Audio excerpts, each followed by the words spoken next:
I maintain that my Boston Celtics were the greatest team to ever play basketball. A couple of reasons. First of all, we won the NBA championship 8 straight times. And to start that streak, I had 4 guards, 4 forwards, and 2 centers. All 4 of my guards are in the Hall of Fame. Well, you had a great run. There's no question about that. But none of those Celtics teams could have beaten the Chicago Bulls in '95, '96. Yeah. That Chicago Bulls team that was very good? It was excellent. They were very good. Best of all time. Well, I don't think so. Remember, we had the best player of all time. I could match him. I could match him. Well, you probably could have matched any mortal player. But you're talking about Superman here. I don't even think the great Bill Russell could have matched Michael Jordan. Wrong. You would have been guarding one of our mediocre centers. In the playoffs. They were very mediocre, by the way. Let me ask you this, Bill. What are you guys talking about? The greatest team, the greatest player, or the greatest No, we're talking about the greatest team. team. Records? The team that has won more games than any other team in the world. That's the Harlem Globetrotters. You can't deny that, because all over the world, they introduced the game of basketball, really, to the world, above and beyond the United States. So there's no other team any greater than the Globetrotters have been, and they continue to be. I used to love to watch the Globetrotters play. I grew up in a little town in West Virginia and used to go to Charleston when they came into town. They were really fun to play, but you know, the coach of the Washington Nationals, Red Clocks, he probably had the worst record than ever in the history of it. And I would say to you that maybe your competition wasn't as good. And Bill, your Celtic teams were great. Jerry, Michael Jordan is an incredible player, and your team had a great run. But my choice for the greatest Laker teams were the 80-85 teams. I think they're the greatest teams of all time.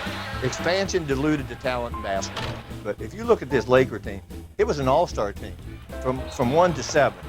And every year it seemed like we would come along and be able to acquire someone that would make us better. You talked about the Bulls Center, what they called it, by committee. The 3-headed monster. Well, listen, this is a 1-headed monster, would have killed 3 of them, okay? and James Worthy, Scottie Pippen was a great defender. He could not guard James Worthy. There's no way. And Magic Johnson, he was going to do his thing. Scottie guarded Magic Johnson pretty well. Well, he did in the playoff, but this is when Magic Johnson a little bit older and didn't have this gentleman, Mr. Jabbar, here with him. But those are the greatest teams I've ever seen. They could win anyway, just as a Bulls team, just as a Celtics team. And hey, wait a minute. They were really good, okay? They were really good. Yeah, and you guys were good too, because I knew you kicked our asses all the time. They were really good. That's the only team that made me nervous. Guard him? Listen. I want to hear this one. Yeah, he's sitting here right here in your presence. Okay. I want to see this one. I would watch him play. The 3rd time I played him, I would know how to guard him. Well, he had the greatest shot ever in The sky hoop? basketball. No, you could not bother that. Trust me. No. As great as you were, and listen, you were one of my favorite people. I would never block over 6 of those a game. Oh, you would. Hold on now. You would not touch that shot. That's right. You would not touch that shot. There's no way no one blocks his shot. That's Fortunately for me, I never had to play it. Thank God. In some ways, I do agree with Jerry, you know, because I'm True Blue Lakers, and we had some wonderful teams. But I want to tell you guys about the best team you never heard of. Basketball soul, Harlem, son, second to none.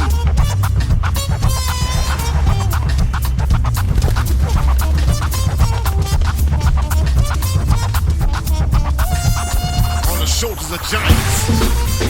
Come on.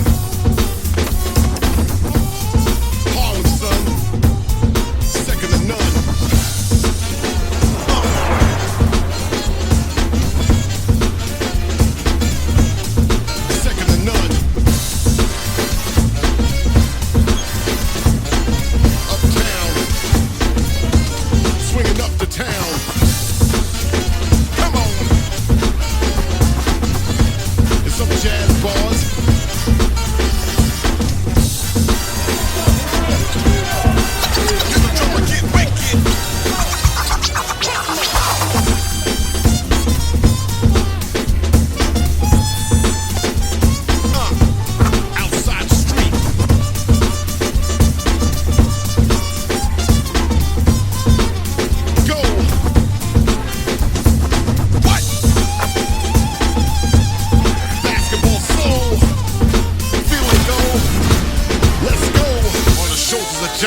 The story of the greatest team you've never heard of. Come on. Today, we can't even imagine sports without black athletes. Nearly 79% of players who give the NBA its enormous star power are people of color. But in the early days of basketball, the number of black players allowed to compete for national championships was 0. Come on.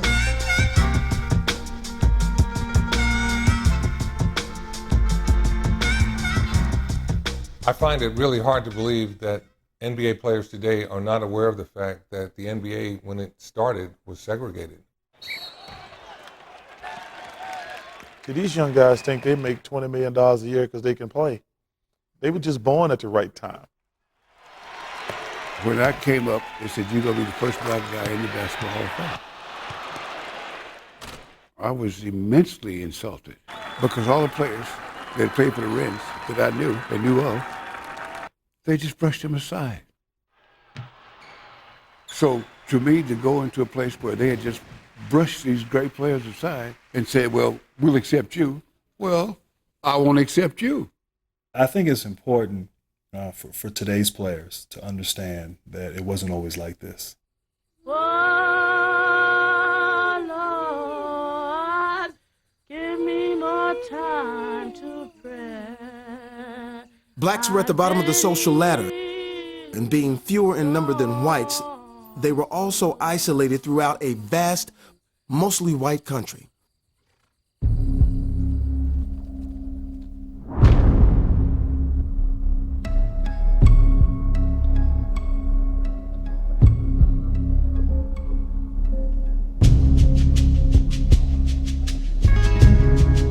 Lynching was still a popular method of stopping any notion of integration.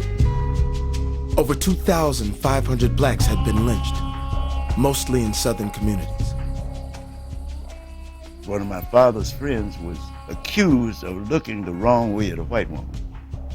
Now, the culture of the South in that period was white men had to avenge this insulted white woman. So they picked at random any black to make an example. And they lynched my father's good friend. They had a mass celebration with children and all. And then they burned his body and sold the bones of the beast. That was not unusual.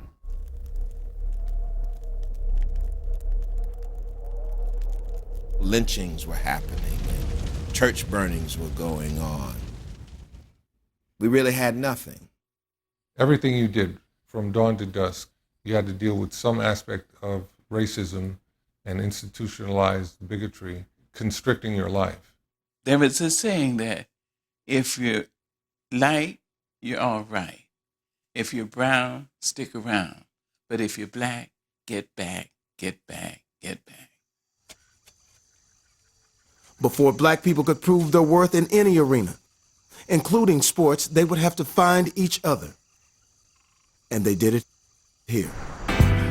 From generations of poets, the first to the last. That's right. Harlem has ensured her future from a glorious past. Writer Wallace Thurman said, the sight of Harlem gives any Negro a feeling of great security. It was, if not heaven, then pretty darn close. From Hamilton Heights and Strivers Road to Sugar Hill, where the Harlem Dicties lived.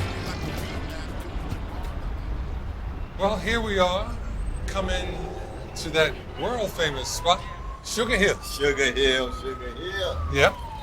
Oh, yeah. This was like someplace that people came to show that they had made it. Oh, yes, but no, this was black middle class achievement, accomplishment, black sophistication, and black refinement.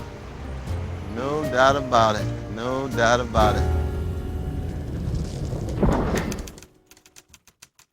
Have you dug the spill of Sugar Hill? Cast your gems on this sepia thrill.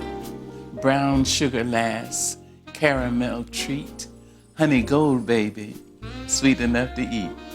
Peach skin girl, coffee and cream, chocolate darling out of a dream, walnut tinted, cocoa brown, pomegranate, pride in town, rich cream colored, plum-tinted black.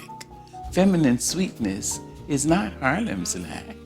From the glow of the quince to the blush of the rose, persimmon, bronze, cinnamon toes, ginger, wine gold, plum blue, blackberry, all from the spectrum Harlem folks vary. So if you want to know beauty's rainbow sweet thrill, stroll with me down luscious, hey, delicious, hey, fine, Sugar Hill. New York was not just a city like any other city. It was the major metropolis of the country. And so not only did you have huge numbers of African Americans coming north and settling in what they had heard about as really the Mecca, the heaven, that was Harlem. I think of an area of almost a utopia, Black America, back where, man, if you can get to Harlem, there's so many opportunities, so many things that you can accomplish. And for a race of people for so long who have been oppressed and held down, to know that there's a place where we can go to have these outlets, to see other people of color succeeding. It didn't sink into me the importance of Harlem as a center point of black culture till way later as a teenager, and you start looking at buildings different as opposed to, oh man, this is an old building. This whole territory was the center of the black universe. Our artistic expression was at an all-time high. There were all kinds of artists out there. There were actors, there were musicians, there were singers, there were sculptors, painters. Charles Gilpin was on Broadway, the precursor to who we are now. Me and Denzel and all those other people. For white Americans, it was Hollywood. And for us, to make it, you had to get to Harlem.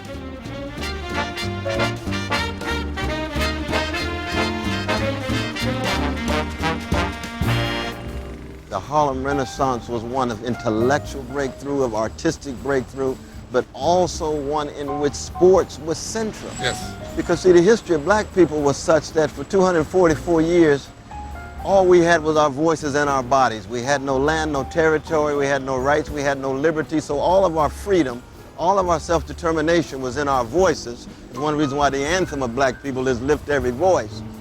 And we had our bodies. So we could use our bodies to stylize space and time, the way we walk, the way we talk.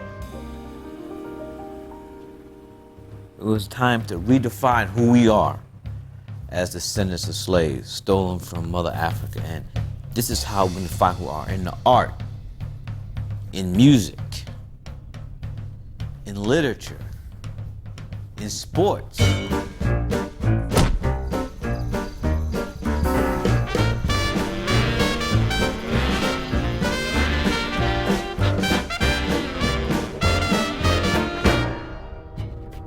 Caribbean immigrants were among the first to arrive. One was Bob Douglas, a native of the British West Indies. Smiling Bob was only 19 when he arrived in New York in 1901. He took a job as a doorman, and for the next 4 years, he worked 12 hours a day waiting for his big break. In 1905, a co-worker took Douglas to visit an upstairs gym on 52nd Street and 10th Avenue. Bob Douglas was inspired by basketball because in a basketball game, you can see people's athletic ability up close and personal. When Bob walked into that gym and saw his first basketball game, he knew he had found his passion. When it's played the way it's supposed to be played, basketball happens in the air, flying, floating, elevated above the floor, levitating the way oppressed peoples of this earth imagine themselves in their dreams. Now, all he needed was a place for his team to play, and he found it right here at this red brick building at 138th Street and 7th Avenue, the Renaissance Casino and Ballroom. The only obstacle that he had to overcome was to convince the casino's owner, fellow Caribbean immigrant Hal Roach, that having a basketball team on his dance floor was a good idea. He finally made the deal with Roach, but he had to rename his team the Renaissance Big Five to help advertise the Rennie. If the Rens were playing in the Renaissance, then he was the man who did the first naming rights deal. Some of today's biggest stadiums were inspired by that first naming rights deal that Bob Douglas put together. So much goes back to the Rens because they were, they were the forefathers of our organized sport in many ways. The New York Renaissance, they had a black owner, Bob Douglas, they had a black coach, and they had black players. That was the first time in history. African American ball players growing up think that there was always an opportunity for them in basketball, and that's not true. Bob Douglas was really at the heart of it. If necessity is the mother of invention, he had a lot of necessity, and he invented a lot of things. This is one of the ironies these days. We got a lot of black people with big money, no ownership. Right. Big cash, no control. Make big money in entertainment, but who can greenlight a film? Make big money in the recording industry, but who controls their master? I think Bob Douglas, Caribbean brother, pioneer, path blazer when it comes to ownership, control, and achievement. They figured out a vision that was worth pursuing, which is the beginning of all great things. And then the tenacity and business acumen and other attributes to pursue it successfully. He had a team, he believed in it, and he showcased it. A lot of guys built monuments to their ingenuity, and that was his monument. The Rennie was already known for great bands and great dancing.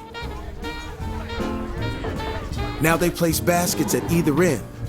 This was a dance floor, you slid, and when they moved the ball around, it was a show. People just couldn't get enough of it. It was small for me, but because they played such a, a beautiful style of basketball, you were into the player movement rather than the size of the court. You could smell the action. As they say, you could smell the sweat. Two guys going against each other in a confined area. You're right on top of the action. The team, when they came out, was pandemonium in the Renaissance. To see all these people in the box seats, these women and men all in their fineries, to see them idolize these guys.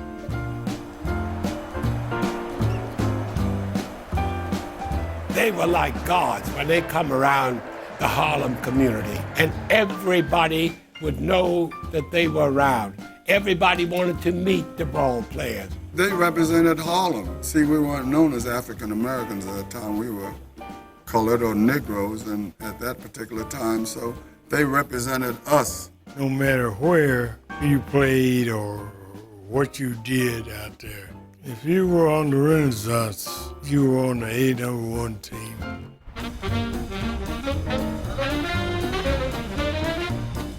At the end of the game, about 11 p.m., the two portable baskets at either end of the court and the wooden chairs for spectators were removed, and then the orchestra began to play. Bob Douglas would run me out of his office and tell me go play, and it would be dancing before the game and also after the game. It was finger-popping time, It was a night of basketball and jazz, all for 55 cents admission. Which I thought was so cool because it just represented such a confluence of black culture, this confluence of dance and athleticism. All of it right there in that one building.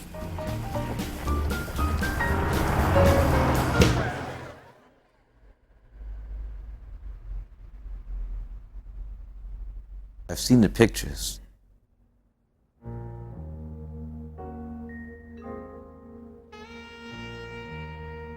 I cannot believe the shambles it was in, and that should have been a national landmark.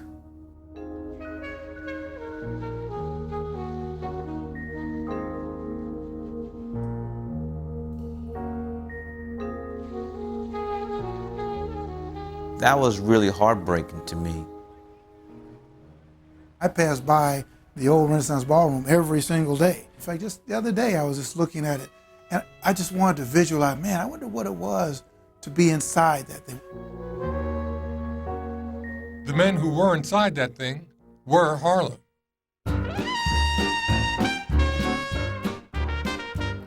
Fats Jenkins, Puggy Bell, Pop Gates, Tarzan Cooper, John Isaacs, Zach Clayton, Wee Willie Smith, and Ire Sage. Harlem did not have a professional baseball team, did not have a professional football team, but it did have a professional basketball team. Not just any old professional basketball team. They were legendary. You'd hear about them from the old guys. I would sit around the parks and watch some of the teams, and the old guy would always say, yeah, but you should have seen them Rens. What made the Rens so incredible? Those players came from the heart of African American culture. And not only were they great, you just hadn't lived until you'd been in New York City. If you came from the South, you came from the Midwest, you came from someplace else, until you had spent time on the streets of New York as an African American, you hadn't lived till you experienced African American culture in New York. And the Rens kind of embodied that excellence. I've always felt that Harlem is the heart and soul of New York City. And these characters were the heart and soul of basketball. Here are 5 people on the court that know how to work together and know how to get something done as a group. And they have a certain flair and style, which was Harlem. So it made people from Harlem feel proud because the style of the Rens was the style of Harlem.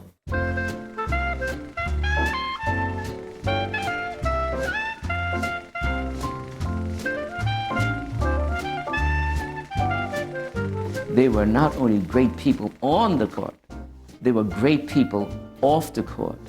And a lot of young people admired them. When I talk about the Rens wearing Harlem like a dare, I'm talking about the fact that you had a no-nonsense approach to the game, and they played very, very tough, suffocating kind of defense. And it was defying the other team to figure out a way to beat them. But you had to beat all of them. You didn't have a tremendous assortment of shots. So, I mean, basically you had to lay up, you had a set shot, and so they were very low-scoring games. I mean, if you got in the 30s, you know, that was a major accomplishment. Basketball began as a very rough game, actually, where defenders would maul offensive players. The coaches started to devise systems to keep the ball moving and avoid the defense. They played two-hand dribble. This is unheard of, you know. In other words, you could go laterally as much as you wanted. You put the ball down, you could dribble. And the rest of us could read newspapers till you got tired. But there was also a push to speed up the game and make it more entertaining. And so the Rens, with their passing game, were able to sort of move a little quicker and play a more fluid style of game. You weren't playing against any clock. So you could control the ball as much as you wanted to until somebody knocked you down, and then you got the message, don't do this anymore. Your feet have to dance. You can't play ball if you don't have dancing feet. If you have bad feet, you're not going anywhere. They moved, they were very quick, cut sharp, good elevation. But they played very well together. The ball was always ahead of the man. That's a big thing in basketball. You don't catch it behind you, but what they did well. Back then, for guys to not put the ball on the ground, that's hard to do. Even now, that's hard to do, to make 5 passes without the ball hitting the ground and hitting people cutting through the lane without the ball hitting the ground. That's tough. Style changes. Greatness does not go away. I've often thought that basketball is the prettiest game to watch when their people are coordinated. If you watch 5 people who are coordinated mentally, it's like 5 brains connected to each other.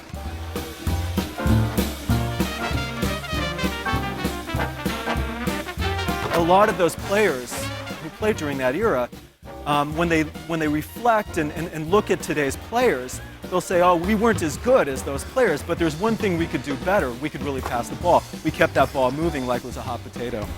If a guy's dribbling a basketball and he's not controlling the ball, he's not about to lose the ball. Get it off your wrist, sucker. Get the ball up. Get it off your wrist, treat it like a hot potato, make it hum, give and go. When the ball is moving, you got to watch everybody. But if the ball ain't moving, this guy is dribbling, they say get it off your wrist. Stop dribbling, pass the ball, move the ball. Get it off your wrist. It was just a team effort, and different people had different roles. It was like an orchestration.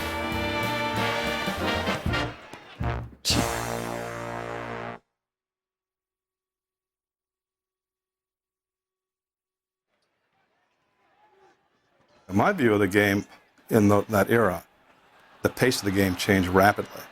The rules were adopted to a game played much slower and much more methodical. When you change the speed of the game, you eliminate a lot of people from it. And when the speed changed, the rhythm changed, and the need to improvise became paramount. And African Americans played the game, freelanced. Basketball in New York has basically been very individualized, like jazz. There's that connection. It's like ask, what does the black church mean to Harlem? There's a connection there. That's why you should talk about jazz being played freelance. And they transported the game from a structured game to recorded notes and directions and places to be.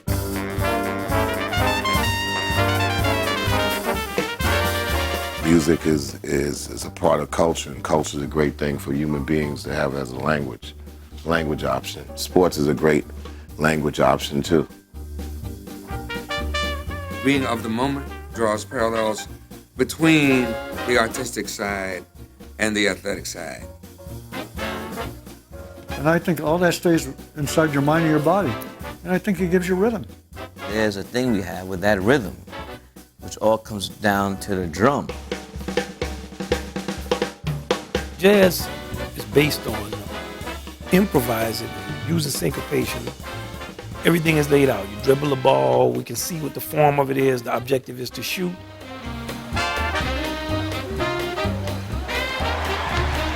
Each position has a different role. The drums power the band. That would be like the power forward of a basketball team. That's like an enforcer, somebody who's gonna bring a lot of energy and enthusiasm to the game.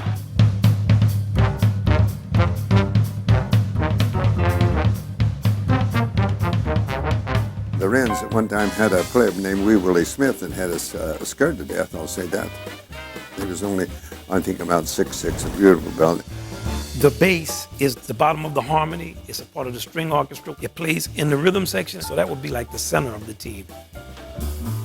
Everything goes through the bass. The bass is the foundation.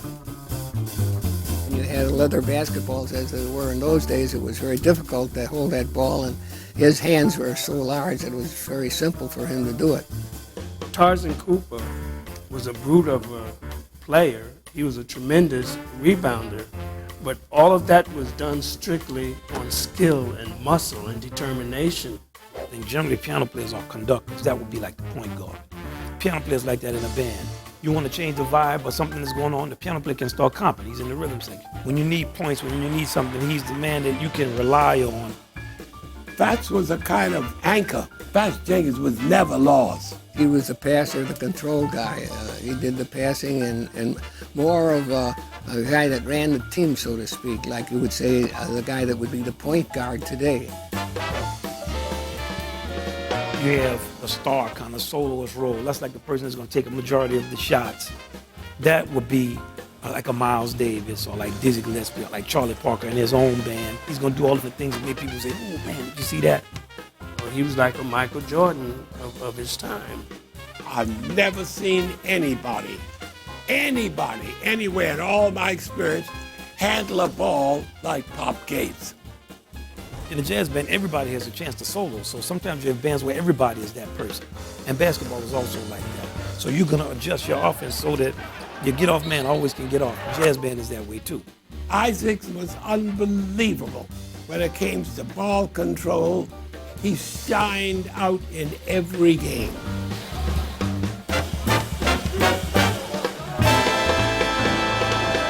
Douglas's starting five couldn't compete for a title against white teams, but they could play so-called exhibition games, and they did, playing 4 to 5 games a week every week. You know, now we, sorry to say, we complain about playing a back-to-back, 2 games. Them guys played 8 games in 7 days. You really don't understand that. But no matter how good the Rens were, they were just a colored team who could never compete for a championship against the best white teams, especially not the best white team of all, the original Celtics. The original Celtics were the New York Yankees of professional basketball. They set the standard.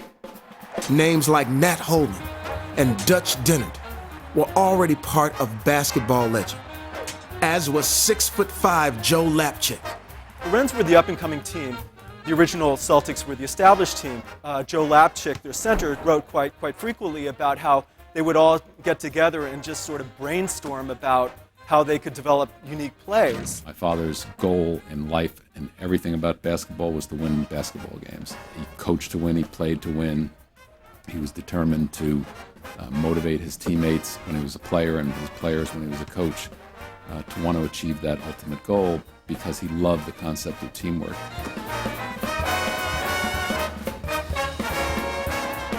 So the original Celtics were a very important team in the development of basketball strategy. And that strategy worked. In just one season, the Celtics won 94 of 100 games. Playing against the Celtics, that was an education playing against them. When I got to the Rens, I said, we have to stop this muscle basketball. You're going to have to start the playing up here. I said, otherwise, the Celtics play give and go all night.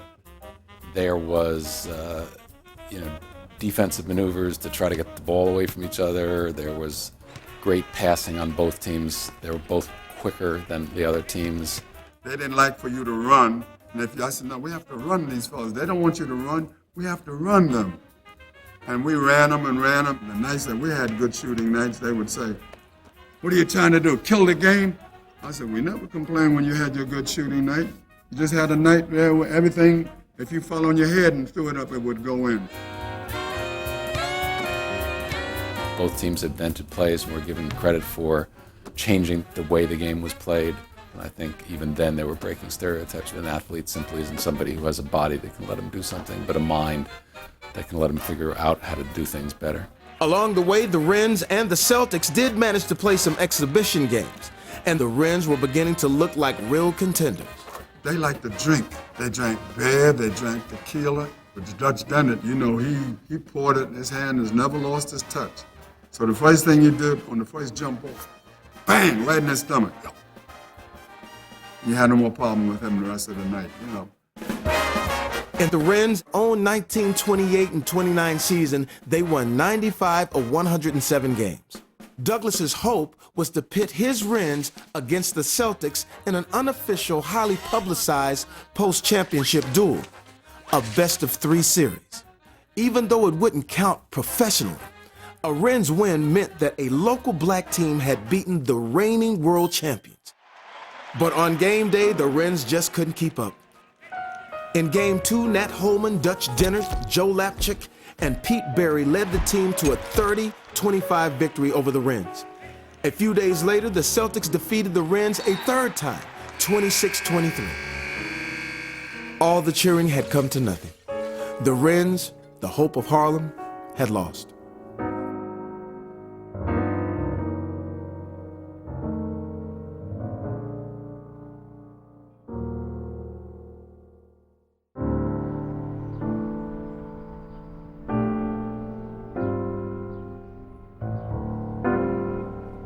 The Rens weren't the only ones to experience loss. By the late 1920s, the country itself was losing momentum. There would be bad times ahead.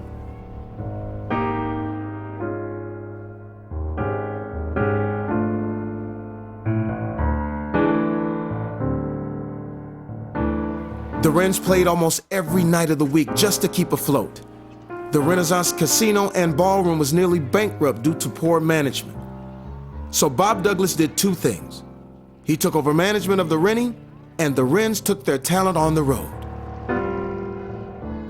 In the early days of basketball, there was no league. Like, it didn't organize itself the way that football and baseball were organized. So people were barnstorms. They'd get a good team together and it'd be like a star player, and they would go and they would play other people's good teams. It was a barnstorming kind of team who went from town to town and community to community, taking on whoever would have the guts to get on the court with them.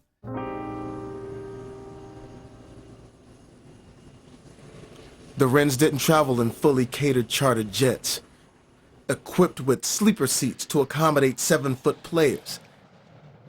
You know, now we flying private jets. Owners have their own team planes. You got catered food on the planes. You got meals when you get to the hotels. Meals before the games. Back then, you didn't have none of that. You didn't have no private planes. You didn't have no caterers. You didn't have any of that. All they had was the Blue Goose. It was more than a bus. It was a sanctuary.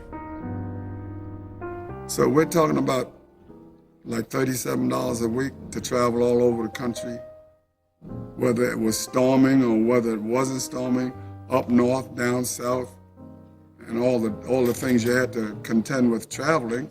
We were all riding around. It's only 8 of us, but the bottom line was, if you had 150 miles to do to go play a game, you still had that 150 to ride back if you wanted to sleep. They planned how they were going to live around that bus in terms of meals, in terms of accommodations, because they knew that there would be a lot of places that they were going to travel to that they weren't going to be welcome. At a time when we were considered by law inferior, it took effort to say I'm black and I'm proud. It took effort to keep convincing yourself and others that you were not inferior, that you were worthy. Many times they wouldn't be able to get into hotels. A lot of times they stayed in jails because that was the safest place they could stay. They had to endure just harsh treatment. They were not viewed upon as equal citizens. What would be my mindset if I had to play under those circumstances? I could imagine I would have been afraid, knowing that I was under the microscope and knowing that I was hated, and not understanding why there was so much hate. It was something that really enraged people and made them feel that nothing ever would change. I can't imagine not being able to go to a certain hotel, not be able to sit in a certain section of restaurants. Where at any given moment, if you were walking on the wrong side of the street, if you said the wrong thing, if you looked somebody in the eye when you're supposed to look down, anything could trigger something that would end in you getting arrested or getting killed or getting lynched, and there was very little you can do about it. I wasn't an early pioneer, but I experienced in the 50s and in the 60s as a young athlete being called the N-word, being taunted. A lot of things that get discussed along the lines of America's history sometimes falls on deaf ears. There's some guys who just don't want to hear it. Imagine barnstorming in the South and having white people prick you with hat pins, put lit cigars out on you, calling you names, throwing bottles at you, and still playing excellent basketball with class. There were occasions when the Rens would come on the court with knives packed in their socks to protect themselves from fans who might storm the court. All this happened in the backdrop of the players being fatigued, being insulted, oftentimes trying to find a bathroom to go to, places to eat, and the rigors of traveling in the rural part of this country. They had a philosophy that if things turned negative, they would go back to back, and they'd have to fight their way out.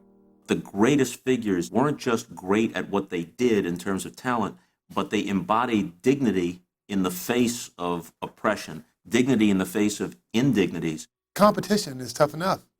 And now you got all these external factors that you got to deal with, which makes it even more difficult. But the game of basketball was so compelling that the players were so motivated that they did it, and they did it in fashion. They had a game in Atlanta, and John got sick, so he missed the Blue Goose, so he said he would take a train the next day and meet up with the team. So he goes to the train station. They have a line that says whites, this line, colored this line. So John, he doesn't pay any attention. He goes in the white line. I said, may I have a ticket to Atlanta, Georgia? Put my money up there, and the next voice I heard was, what is it you want, boy? I said, do I look like a boy? Yes, I'm an adult, just like you. Next voice, you must be from up north. I said, yes, I'm from up north. He said, well, by God, we do things differently down there. New York's talking again. Well, by God, you ought to change. So he goes out the door. He goes over to where it says colored. He goes over to the counter, and the same guy just shifts over and says, can I help you? And John read him the riot act, but he got his ticket.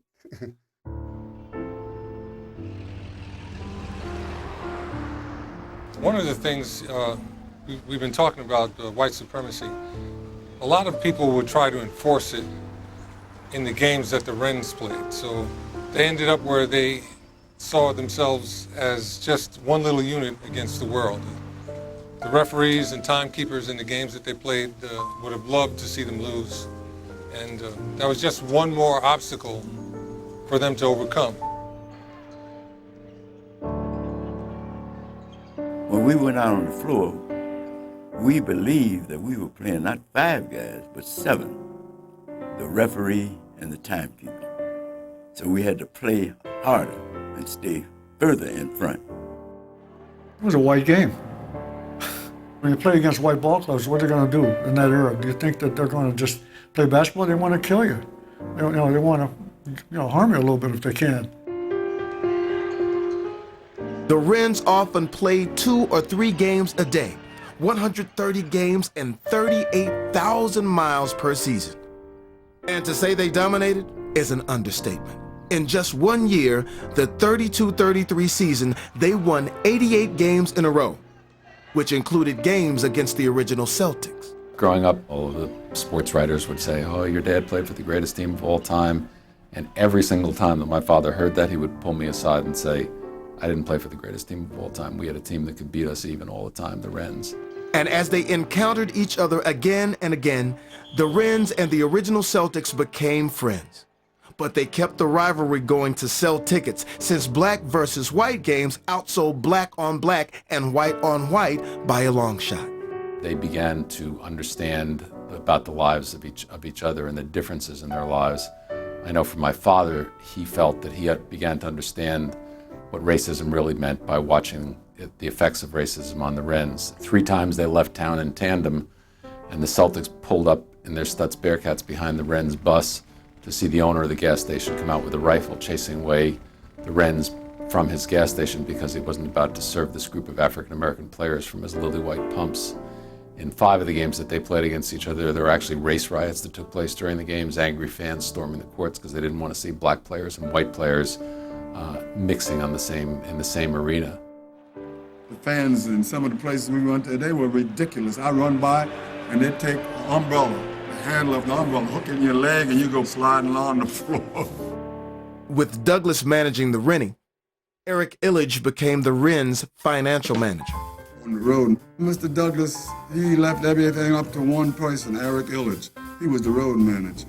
He was the guy, his sole job was to get the money. Sometimes shyster promoters would want to get out with all the money and leave the Rens high and dry. The owners would consistently try to give the Rens checks, even though it was a cash guarantee, if there wasn't enough cash around maybe, and give the Celtics the cash. The guy who booked the game comes up and says, Coach Leipzig, here's your payment, and gave him $500 in cash. Here comes Bob Douglas, he gives him a check. And my father knew, or assumed what the outcome would be, was that the Rens would never get paid. He says, no, wait a minute. Give Bob the cash. I can always cash my check. Aside from basketball, that shows the humanity, the care, the way things were. Today, seeing black and white players on the court is a given. And even public displays of affection between black and white players are commonplace. But back then, it was shocking. In Louisville, my dad went on the court and went up to Tarzan Cooper and kissed him on the cheek. And when they got back to the hotel that the Celtics were staying at, they found out that they had been evicted from the hotel and that the game the next night had been canceled. When we got ready to leave, they had to back a paddy wagon up, flat up against the door. Bring your clothes with you. Don't bother to get dressed. Just bring your clothes with you and get in the paddy wagon. Good thing we left our bus like 3 blocks away. Eric Illich carried a pistol everywhere he went. He said, we were not going to let anyone prevent us from making a living.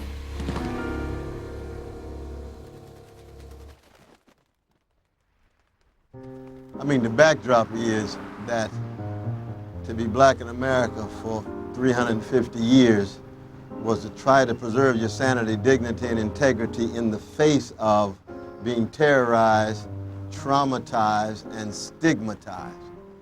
And no other peoples had to deal with tear on the plantation, tear hanging from the trees, traumatized because early on you're told you're less beautiful, you're less moral, you're less intelligent, and then stigmatized. Keep track of it. You got that badge of blackness, you see.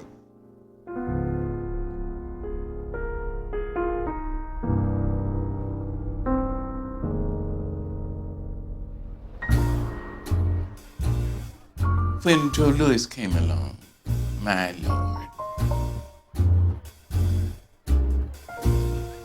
and what it meant in a little village in Arkansas at my grandmother's store, when all the blacks sat around the store and made lunches, cheese sandwiches, then the radio would come on. The Detroit Sound Bomber! And his voice would say, and now is Joe Louis, and when he was fighting Smelly. Always a great credit to his chosen profession and the race he represents, the heavyweight champion of the world, Joe Louis. And Smelling has hit him with this. Oh, the people had grown. It was our people falling. It was back in slavery. It was the end of everything. And then he said, Louis is up. And he's hit him. He's hit him with the left. And there he is with the right. And he's going down, ladies and gentlemen. He's going down. He's on the, and here it is. 1, 2, and all the people shouted. 5, 6, 7, 8. And he held up his hand and he said, ladies and gentlemen, the champion of the world. And champion, Joe Louis. And the people cried, and I can cry now.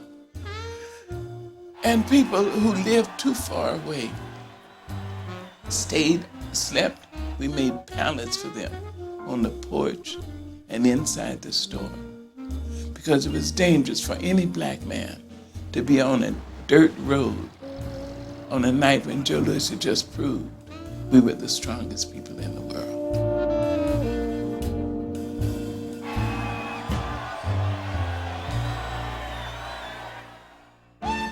The strongest people in the world still had to make a living, even in racist states like Indiana. You know, people talked about Alabama and the South and the lynchings. I don't think anything could have topped the state of Indiana because it was the birth of the Ku Klux Klan. But the Rens played there. They played there a lot.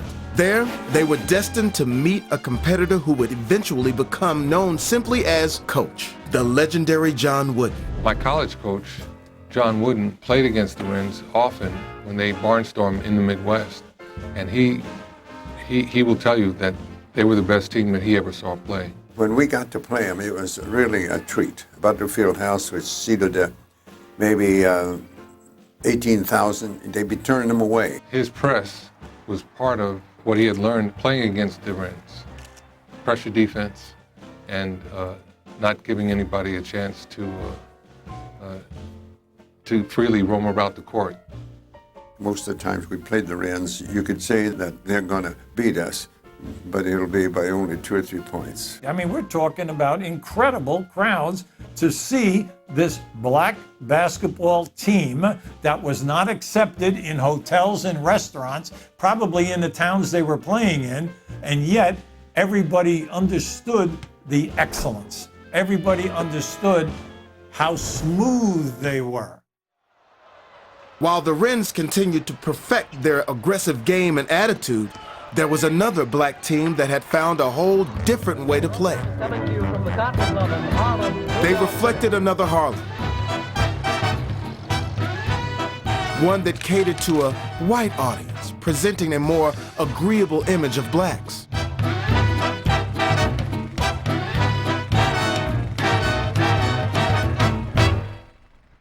White brothers and sisters come uptown and see black people as exotic, as primitive, as putting on a show for them and not digging deep into the rich humanity of black people.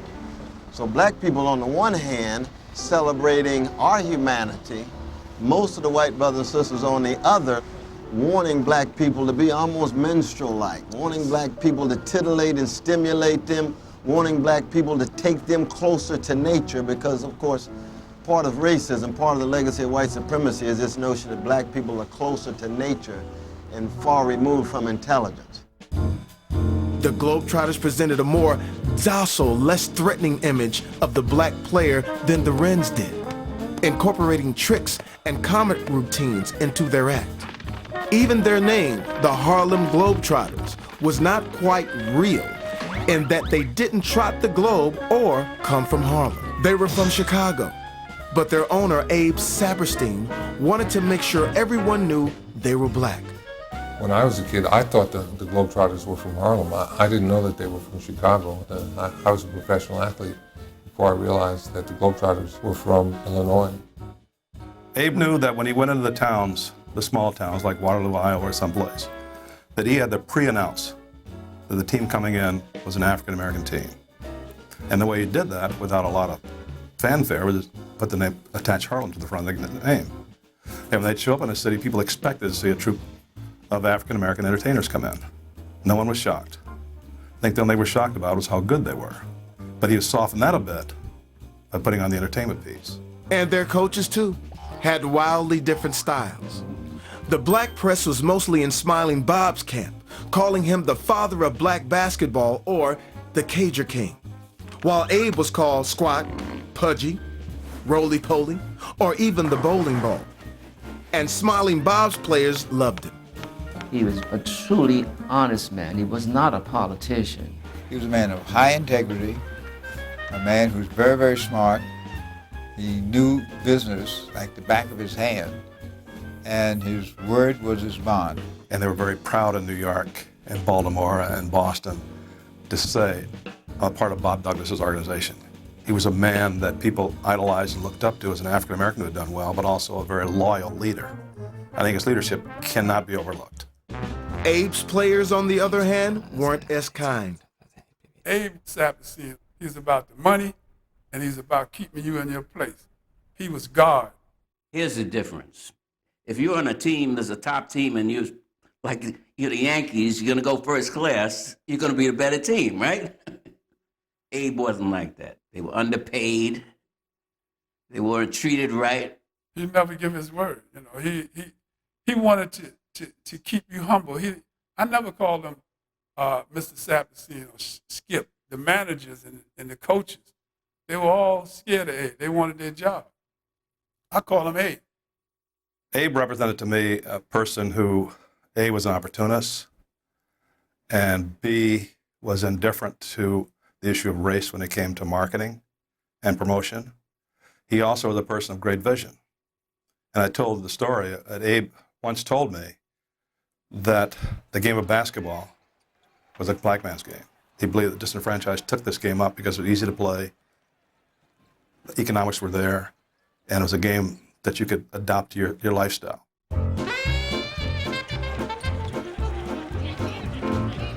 The Globetrotters were winning an impressive 90% of their games. They would put their show on if you were being defeated, but if you were close to them and that, they would put their show on. They'd play their straight basketball. But they were still considered a novelty act. They were a first-rate, world-class team, but I think their willingness to cater to negative stereotypes was unfortunate. There's always somebody on the plantation who was sent up to the big house to get in that banjo or do a jig. And this is something that I've had to struggle with, because there's a difference between people laughing with you and people laughing at you. Now, the African American on the street would say, we like the Globetrotters. They're a lot of fun, but that's a white person's organization and show, a white leader and all. They may also be offended by the entertainment aspect, the fact that they were reminded of the minstrel shows and Stephen Fetchit and that kind of stuff, where the Rens were portrayed as hardcore warriors. Hardcore warriors. Douglas used the term, particularly in the later years, that he would not burlesque basketball. He wouldn't go the route of Saperstein and the Globetrotters as just an entertainment aspect. It had to be basketball. The Globetrotters carried the burden of trying to emulate the Rens in lifestyle and in reputation, as well as trying to entertain and make themselves non-threatening to whites. Bob Douglas didn't care about that. Bob Douglas' team was on the court to play and to win, and win their way. In public, Saperstein would challenge the Rens to compete against his Globetrotters. And Douglas and his team said they were ready, but behind scenes, Saperstein didn't follow through. The bottom line was the Rens and the Globetrotters had completely different styles. In 1939, Saperstein made this bold public statement. I've been challenging the Renaissance Big Five for 4 years. 4 years! They are terrified to play us because we are the stronger team. Road manager Eric Illich blew a fuse. As far as I'm concerned, he said, the Globetrotters are nothing but clowns off the court.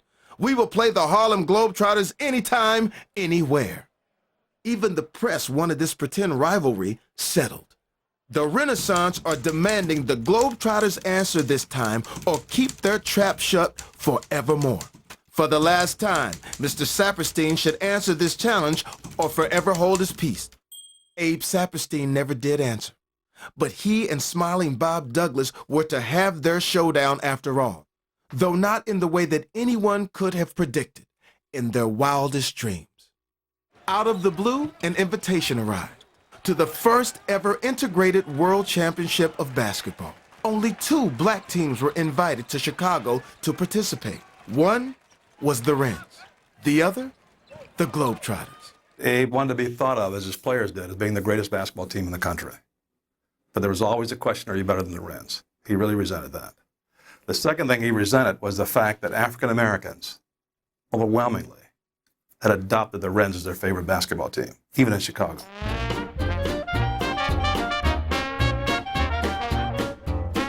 This would be the first time both black and white teams would compete for the title, World's Best Basketball Team. The Rens didn't have to play the opening round, which meant the Globetrotters would have to win 2 games on Sunday for their one shot at the Rens. Sometimes a game is just a game, but sometimes, such as this time, it was so much more.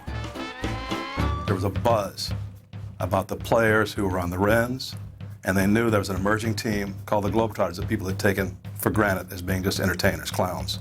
They knew that there was discussion going on, there was money on the table, side bets like you've never seen before, happening around Chicago and New York about these 2 teams. Most thought, frankly, that the Rens was head and shoulder better.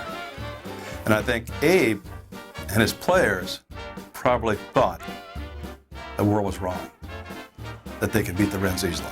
The world knew at that moment they were seeing the 2 best basketball teams in the world compete. America's basketball players gather in Chicago to try to win off the first World's Championship for professional tossers. It was the biggest arena the game of basketball had ever seen. 8,000 fans crowded the stadium. Finally, after all the years of publicly taunting each other, the Rens and Globetrotters were face to face. It was a thrilling game to see 2 black teams playing against one another, both of them, in our opinion and our teenage opinion, being capable of beating any other team. Everybody seems to think that they were put in the same bracket, so there couldn't be 2 black teams in the final. So they had to earn that kind of like coming together, right? Right. Then in theirs. And they had to figure out which was the best black team. Wow. That was going to get a chance to go against the best white team. And I can see 4 or 5 people sitting around a table saying, We got to make sure the finals does not end up with two black teams. Now I think white Americans acknowledge the tremendous contributions that black athletes have played in sports.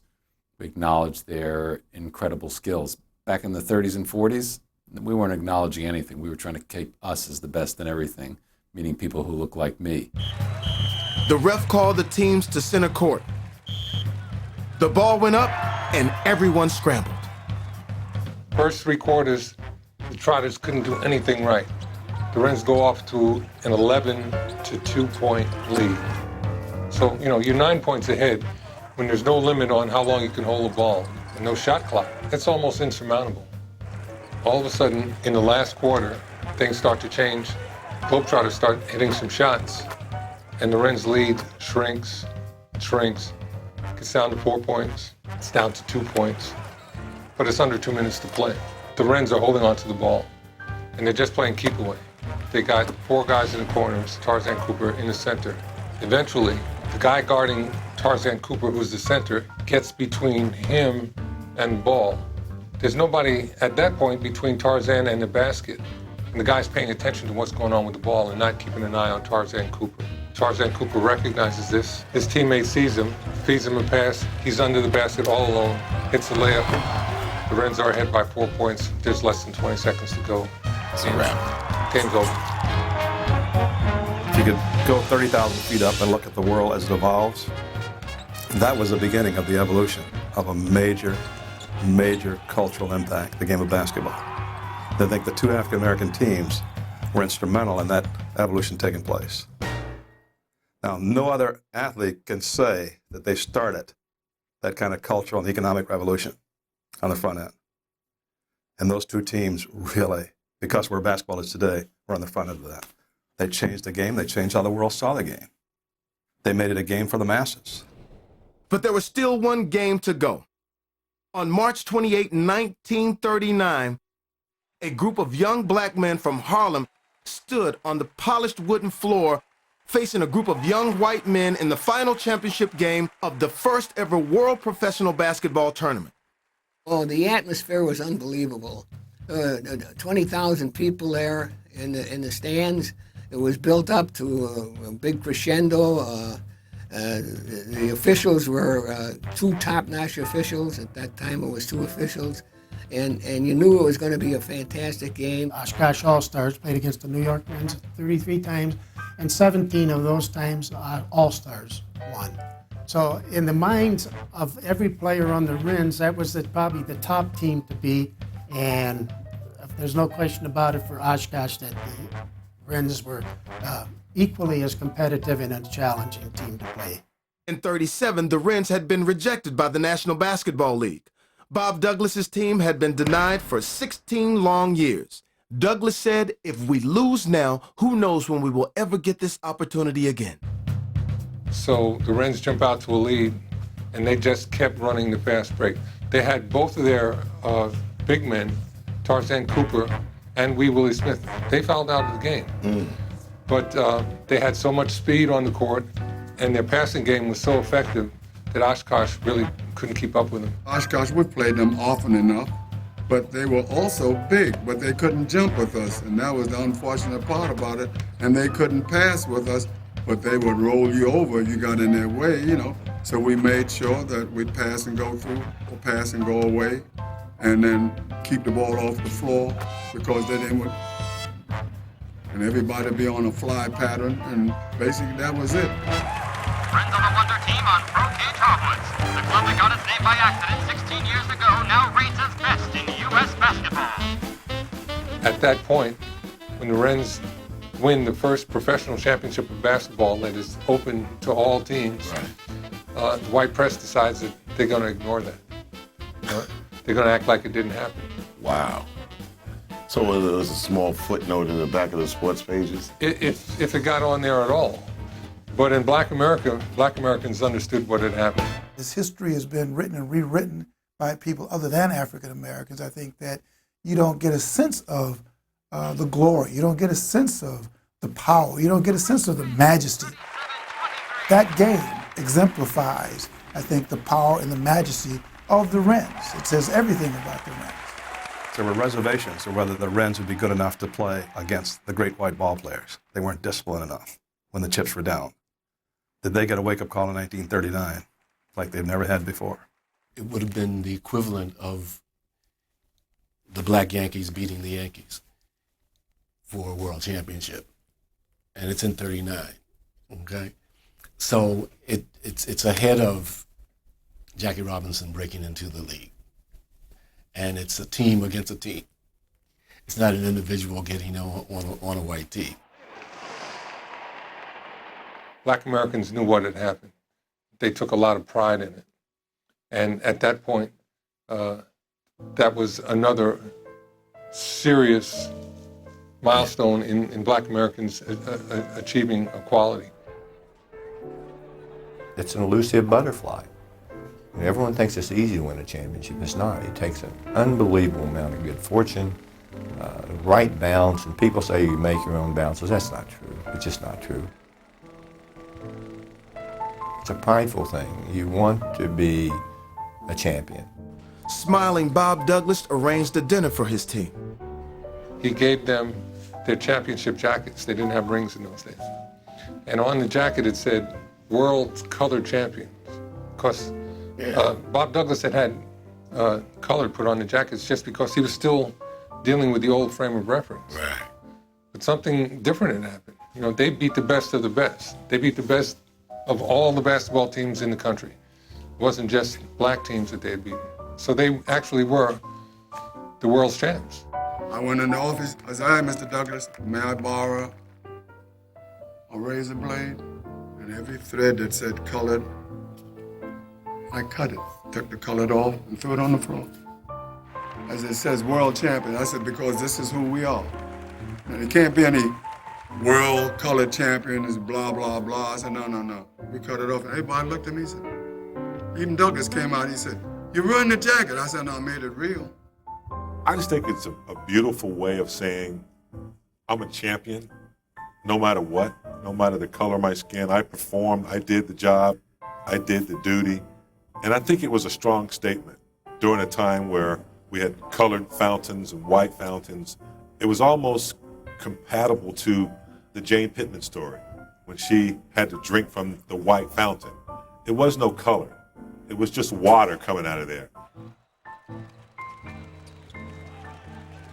It is in some ways urgent for NBA players to understand how the game has developed and how the opportunities for them have developed.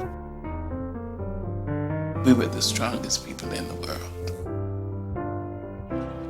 To come as far as it has come is actually a tribute and a testament to the game of basketball, the sport of basketball.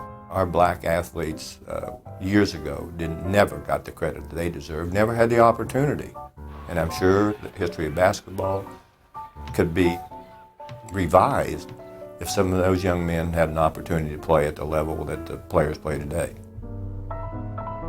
If more athletes understood the stories of the Rens, the stories of the people that created the path that they're on, it would make them more responsible and conscientious because they would understand what was invested in them. And it would make them also not cower so easily to challenges. The Rens are kind of lost to history unless you read about it. And we're in a culture where people read less and less. If it isn't on the tube, then it's largely forgotten. We're all very fortunate and blessed to play this game and to live the kind of lifestyle and have the kind of security financially that we have. The Harlem Rens did not have that, and who sort of paved the way. And I think with the way they were able to play, the innovation that they brought to the table, the professionalism, I think helped open doors. The Rens didn't fare much better than the Renaissance Casino. While the Globetrotters went on to become one of the most popular teams in the world today, the Rens faded from view. Wee Willie Smith became a school janitor. Tarzan Cooper, who had sunk the winning shot, took up house painting as his only means to earn a living. Robert Smiling Bob Douglas, who died in 1979, was inducted into the Basketball Hall of Fame in 1972. He was the first black individual to be inducted. My dad and Bobby Douglas went to the predecessor of the NBA to try and get the Rens admitted as a team, and they made a presentation to the Board of Governors of, I think it was called the BAA, and they were pretty sure that they had a good shot at getting the Rens in. Ned Irish was the owner of the Knicks at the time, and he came back out and told my father and Bobby that they decided not to admit the Rens. And my dad told Bobby Douglas that he was going to resign as the coach of the Knicks, that he didn't want to be in a league that would make a decision like this. And Bobby Douglas insisted that you need to stay there, Joe. Someday you're going to have an opportunity to do something important in this league. And of course he did stay, and 3 years later signed Clifton. Sweetwater Clifton going all the way.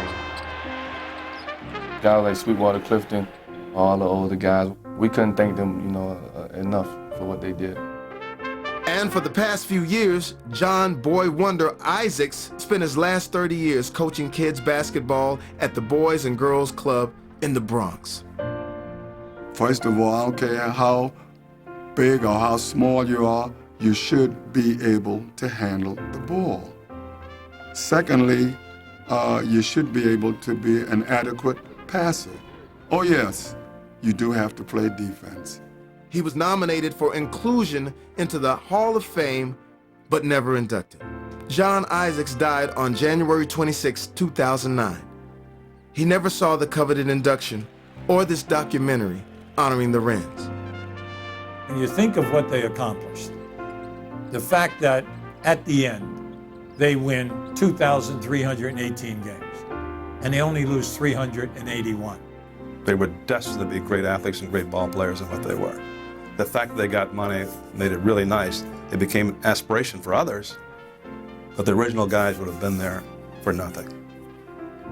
It was about the game. They really loved the game.